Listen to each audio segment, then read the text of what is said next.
जय हिंद प्यारे दोस्तों, स्वागत है आपका राधा क्लासेस चैनल में। और आज के इस वीडियो में हम सीटेट के सबसे महत्वपूर्ण टॉपिक स्टीफन क्रेसन के बारे में पढ़ने वाले हैं, जिन्होंने द्वितीय भाषा अर्जन का सिद्धांत दिया। जिन्होंने यह बताया कि जैसे आप पहली भाषा का अर्जन किए थे, ठीक उसी प्रकार से दूसरी भाषा का भी अर्जन कर सकते हैं। और यह टॉपिक आपके सीटेट के पॉइंट ऑफ व्यू से काफ़ी महत्वपूर्ण हो जाता है, क्योंकि आप कोई भी लैंग्वेज लिए हो, चाहे हिंदी हो, चाहे इंग्लिश हो, चाहे संस्कृत हो, चाहे आपकी कोई भी भाषा हो, आपने कोई भी भाषा लिया हो तो स्टीफन क्रेसन से आपको एक या दो प्रश्न जरूर देखने को मिलते हैं। इसलिए यह टॉपिक काफ़ी इम्पोर्टेंट हो जाता है।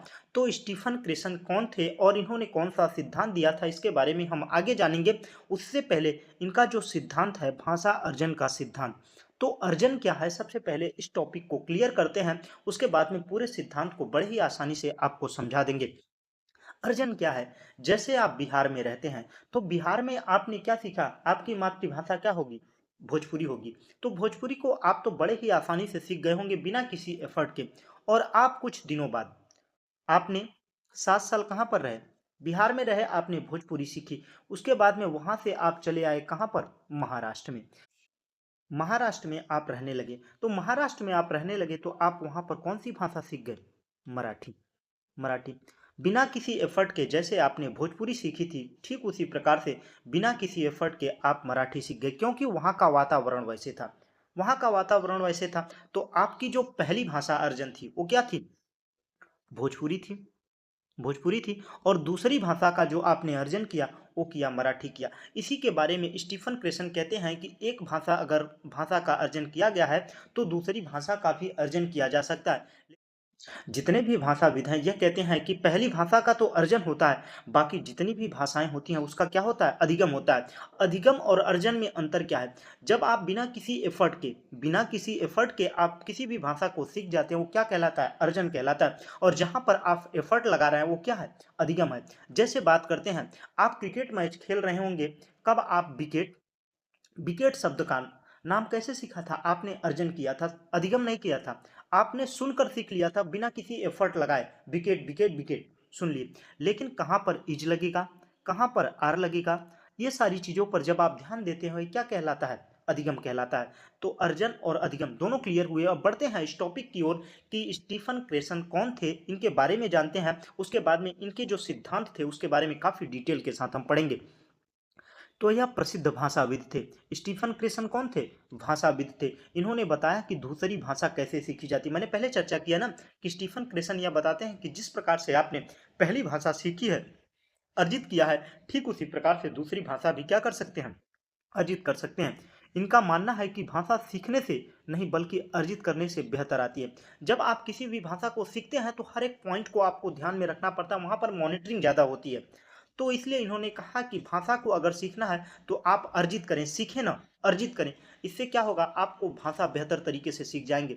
हर एक पॉइंट को हम कवर करेंगे। इसके बाद में इन्होंने स्टीफन क्रेसन ने 5 प्रकार के हाइपोथेसिस दिए, 5 प्रकार की परिकल्पनाएं दी। इन्होंने बताया कि इस प्रकार से बच्चे द्वितीय भाषा का भी अर्जन कर सकते हैं।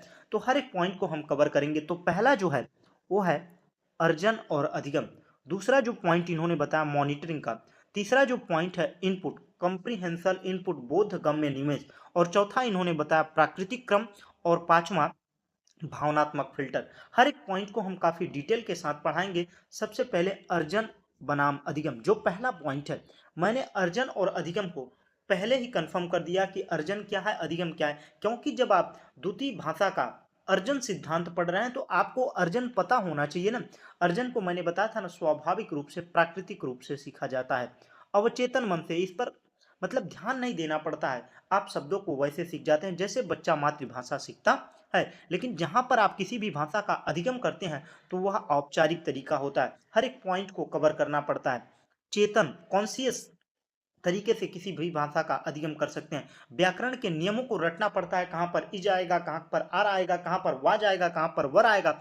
लेकिन जब आप अपनी मातृभाषा का सीख रहे होते हैं, जब छोटा सा बच्चा किसी भी मातृभाषा को सीख रहा होता है, तो इन चीज़ों का उसे पता ही नहीं होता कि व्याकरण क्या होता है। लेकिन अगर नॉम चॉम्स्की की बात करें तो इसके पहले हमने नॉम चॉम्स्की का वीडियो बनाया जिसमें उन्होंने बताया कि बच्चे के अंदर पहले से ही भगवान क्या करते हैं, ग्रामर फिट करके भेजते हैं। बस बच्चे को शब्द चाहिए, वह उस ग्रामर में फिट कर लेता है। बहुत बेहतर मैंने वीडियो बनाया। मतलब कहते हैं ना, सीटेट के जितने भी मनोवैज्ञानिक है, भाषाविद है, हर एक पॉइंट को मैं बेहतर तरीके से कवर कर रहा हूँ जिससे आपके पेपर में कोई भी प्रश्न छूटने ना पाए। हर एक पॉइंट को कवर कर रहा हूँ। अगर आप लोगों ने ये वीडियो नहीं देखा है तो जाकर इस वीडियो के लास्ट में उस वीडियो का लिंक मिल जाएगा, वहां पर क्लिक करके देखिएगा। अब बढ़ते हैं अगले पॉइंट की ओर। अगला जो पॉइंट है, मॉनिटरिंग परिकल्पना। आपको अधिगम और अर्जन तो समझ में आ गया ना बेहतर तरीके से। अब बात करते हैं मॉनिटर और परिकल्पना। मॉनिटर परिकल्पना क्या है? जब आप किसी भी भाषा को सीख रहे होते हैं तो दिमाग में क्या चलता है? दिमाग में चलता है कि सही है कि नहीं है, इसके बाद में क्या बोलना है, इसके बाद में क्या बोलना है। जैसे आप किसी भी चीज का, मॉनिटर का मतलब है देख रेख करने वाला। कक्षा में जो मॉनिटर होता है वो क्या करता है कि जब टीचर चला जाता है तो क्या करता है, सभी का देख रेख करता है कि कौन बच्चा क्लास में बोले ना, उजड्डता ना करे। मॉनिटरिंग का काम यही होता है ना। वैसे दिमाग में जब आप किसी भी भाषा को सीख रहे होते हैं तो मॉनिटर करता है दिमाग। मॉनिटर करके यह बताता है कि कौन सा शब्द किसके बाद बोलना है, क्या चीजें गलतियां नहीं करनी है जब। और यही चीजें हैं। इन्होंने पहली परिकल्पना क्या बताई, अधिगम और अर्जन की। दूसरी परिकल्पना में इन्होंने चर्चा किया मॉनिटरिंग की। मॉनिटरिंग नॉर्मल रखनी चाहिए, ना ही बहुत ज्यादा और ना ही बहुत कम। जब आप किसी भी शब्द को, जैसे कोई भी भाषा बोल रहे हैं, आप मॉनिटरिंग करेंगे कि हम कोई शब्द नहीं बोले, गलत ना बोले, तो उसके लिए मॉनिटरिंग क्या हो जाएगी, ज्यादा हो जाएगी। जब मॉनिटरिंग ज्यादा होगी तो क्या होगा, जब आप हर शब्द पर ध्यान देते हुए चलेंगे तो आपकी जो फ्लुएंसी है, बोलने की स्पीड है, वो क्या हो जाएगी, कम हो जाएगी।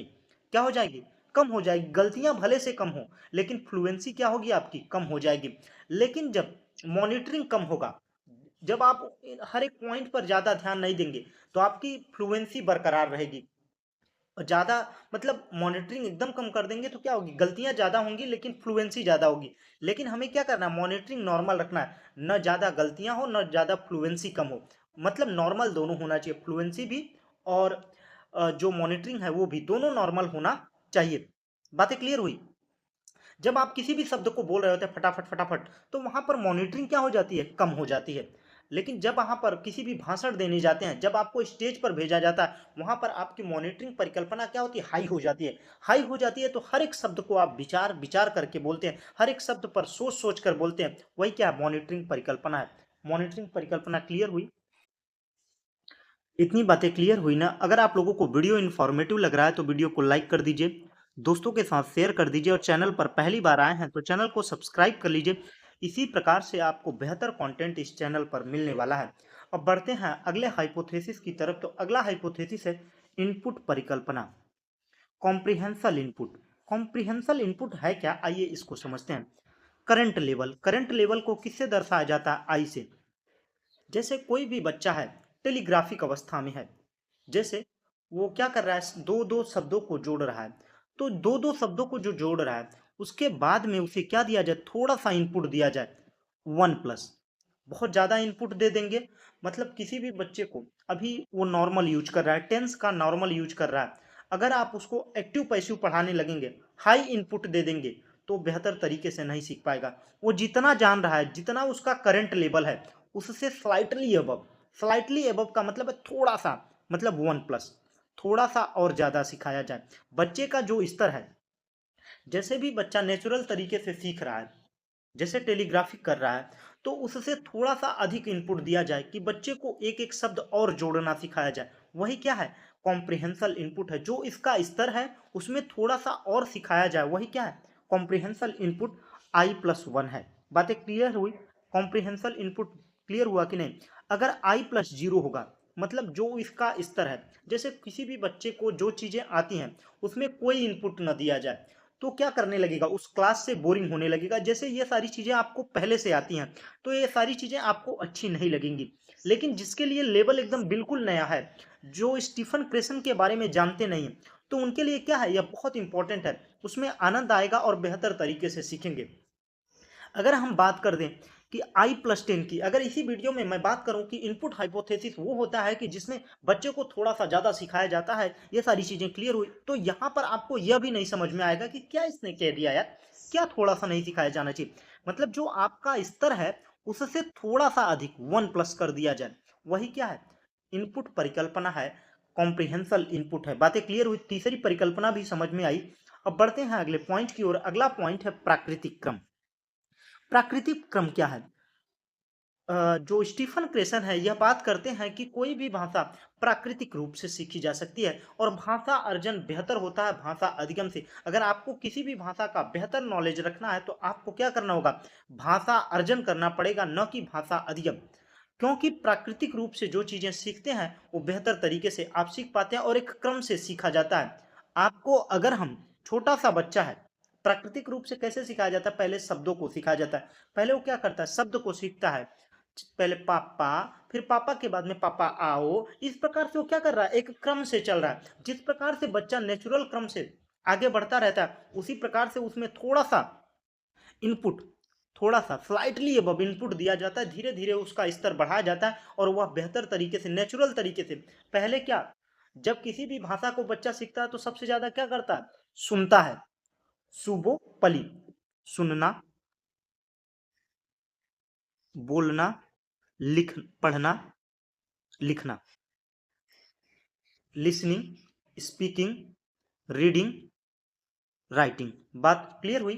तो ये जो क्रम है थोड़ा सा ऊपर नीचे कभी कभी हो सकता है, लेकिन यह जो क्रम होगा यही क्रम चलेगा। सबसे पहले अगर आपको भाषा का अर्जन करना है तो ज़्यादा से ज़्यादा आपको इन्वायरमेंट चाहिए। इन्वायरमेंट के साथ में आपको लिसनिंग बेहतर होनी चाहिए। जब आपकी लिसनिंग बेहतर होगी तो आपकी स्पीकिंग बेहतर होगी। स्पीकिंग बेहतर हो जाएगी तो उस भाषा में रीडिंग आप बेहतर करने लगेंगे। रीडिंग के बाद में आप राइटिंग कर पाएंगे। मतलब जो क्रम है, जैसे जिन पियाजे कहते हैं ना, बच्चे का विकास, संज्ञानात्मक विकास स्तर बाई स्तर बढ़ता रहता है। पहले स्तर में क्या करता है? वो कल्पनाओं में जीता है। दूसरे स्तर में उस चीज को समझने लगता है। उसके बाद में संरक्षण करने लगता है। तो ठीक उसी प्रकार से भाषा में भी एक क्रम चलता है। नेचुरल ऑर्डर में धीरे धीरे धीरे धीरे आगे बढ़ाया जाता है। जैसे बच्चे की बात करते हैं तो बच्चा शुरुआत में आईएनजी यह सब क्या सीख जाता है? किसी भी भाषा को, टेंस को बेहतर तरीके से सीख जाता है। लेकिन कब उसमें यस लगाना है, कहाँ पर डू लगाना है, कहाँ पर डज लगाना है, यह सारी चीज़ों में क्या होता है? थोड़ा सा समय लगता है। तो मतलब जो प्राथमिक चीज़ें हैं, वो जो क्रम है किसी भी भाषा सिखाने का, वो सरल होना चाहिए। सरल से कठिन की ओर होना चाहिए। कैसा? जो भाषा का क्रम होना चाहिए वो सरल से कठिन की ओर होना चाहिए। बातें क्लियर हुई? यह प्राकृतिक क्रम होना चाहिए। जैसे एक बच्चा किसी भी भाषा को नेचुरल तरीके से सीखता है, ठीक उसी प्रकार से अगर आपको दूसरी भाषा भी सीखनी है तो नेचुरल तरीके को भी अपनाना पड़ेगा। इससे आप किसी भी भाषा को बेहतर तरीके से सीख पाएंगे। बातें क्लियर हुई? बढ़ते हैं अगले पॉइंट की ओर। अगला पॉइंट है भावनात्मक फिल्टर। अफेक्टिव फिल्टर क्या है? जब आप किसी भी भाषा को सीख रहे होते हैं तो आपके जो माहौल है वहाँ पर अफेक्टिव फ़िल्टर काम करता है। अगर वहाँ की भावना, वहाँ का जो माहौल है, थोड़ा-सा डिप्रेस करने वाला है, थोड़ा-सा अगर कोई सीनियर है, तो अफेक्टिव फ़िल्टर हाई होता है। जैसे किसी भी सीनियर के सामने आपको बोलना पड़ता है, तो वहाँ पर जो भावनात्मक फ़िल्टर होता है, जो आपका चिंता, डर, बोरियत होता है, वो हाई होता है। अफेक्टिव फ़िल्टर है क्या? एक छन्नी है, एक दीवार है, जहाँ पर आपकी चिंता, डर, बोरियत को बढ़ा देता है। जब अफेक्टिव फ़िल्टर ज़्यादा होगा, हाई फ़िल्टर होगा तो ज़्यादा डर लगेगा, कम सीखना होगा। आपको किस माहौल में सीखना है? नेचुरल तरीके से, आपको डर ना लगे। जब बच्चा वहाँ पर बेहतर तरीके से बोलता है जहाँ पर उसका डर कम होता है, तो घर पे वह शब्दों को बेहतर तरीके से बोलता है, क्योंकि भय, चिंता, बोरियत का वहाँ पर कोई दिक्कत नहीं होता। लेकिन जब वह विद्यालय में जाता है तो हर एक शब्द को संभल-संभल कर बोलता है, क्योंकि वहाँ पर उसका भावनात्मक फ़िल्टर जो होता है, टीचर से डरता है कि टीचर मार देंगे, लड़का कंप्लेन कर देगा, तो वहाँ पर हाई फ़िल्टर होता है। इसलिए क्या करता है, वहाँ पर जो शब्द हैं, जो वातावरण है किसी भी भाषा को सीखने का, वहाँ पर कम हो जाता है, स्लो हो जाता है। ठीक है? और लो फ़िल्टर रहेगा, कम डर रहेगा तो ज़्यादा सीखना होता है। जहाँ पर तनाव का माहौल कम होगा, आपको डर कम लगेगा। जैसे आप किसी भी भाषा में, जैसे आप दोस्तों के साथ होते हैं तो काफ़ी बेहतर तरीके से पटापट कुछ भी बोल रहे होते हैं, कोई फ़र्क नहीं पड़ता है। वहाँ पर क्या होता है? अफेक्टिव फ़िल्टर बिल्कुल लो होता है। लेकिन जब वहीं आपको बोल दिया जाता है कि 50 लोग बैठे हैं, 10 आपके दोस्त हैं और 40 आपके कोई और हैं, तो वहाँ पर आपका अफेक्टिव फ़िल्टर जो होगा, वो भावनात्मक होगा। तनाव, डर, चिंता आपकी बढ़ जाएगी, कहीं गलत शब्द ना निकल जाए कि ये लोग कहेंगे यार क्या बोल दिए यार भाई। तो वहाँ पर भावनात्मक फ़िल्टर बढ़ जाएगा तो आप क्या होगा? आपको शब्द आते हैं लेकिन आप बेहतर तरीके से बोल नहीं पाएँगे। तो बातें क्लियर हुई? यह हाइपोथेसिस समझ में आया कि नहीं?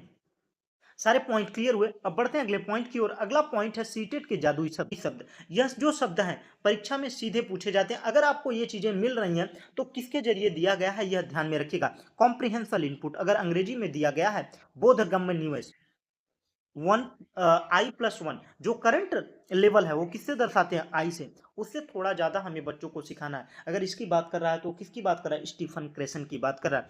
लो एंजाइटी, कम चिंता के लिए हमें क्या करना होगा, अफेक्टिव फिल्टर। अफेक्टिव फिल्टर को क्या होगा, मॉनिटरिंग को लो करना होगा, अफेक्टिव फिल्टर को भी लो करना पड़ेगा। और नेचुरल अप्रोच, नेचुरल अप्रोच क्या है, मतलब अगर किसी भी भाषा को द्वितीय भाषा का अर्जन करना है तो हमें क्या होगा, नेचुरल अप्रोच को अपनाना पड़ेगा। जिस प्रकार से एक बच्चा अपनी मातृभाषा को सीखता है, ठीक उसी प्रकार से हमें द्वितीय भाषा को अगर सीखना है तो नेचुरल वे को अपनाना पड़ेगा, तभी वह बेहतर तरीके से सीख पाएगा। यह पॉइंट क्लियर हुए। बढ़ते हैं अगले पॉइंट की ओर। इसी के साथ स्टीफन क्रैसन से सीटेट में जितने भी पॉइंट पूछे जाते हैं हर एक पॉइंट को मैंने कवर किया है। अगर आप लोगों को वीडियो इन्फॉर्मेटिव लगी तो वीडियो को लाइक कर दीजिए, दोस्तों के साथ शेयर कर दीजिए, और चैनल पर पहली बार आए हैं तो चैनल को सब्सक्राइब जरूर कर दीजिए, और अपना प्यारा सा कमेंट करके फीडबैक जरूर दीजिएगा कि आप लोगों को वीडियो कैसा लगा। और यहाँ पर आपको जो वीडियो देख रहा होगा नॉम चॉम्स्की का, एक बार जरूर देखिएगा। बहुत बेहतर तरीके से हमने हर एक भाषाविद मनोवैज्ञानिक के बारे में बताया। Thanks for watching. जय हिंद।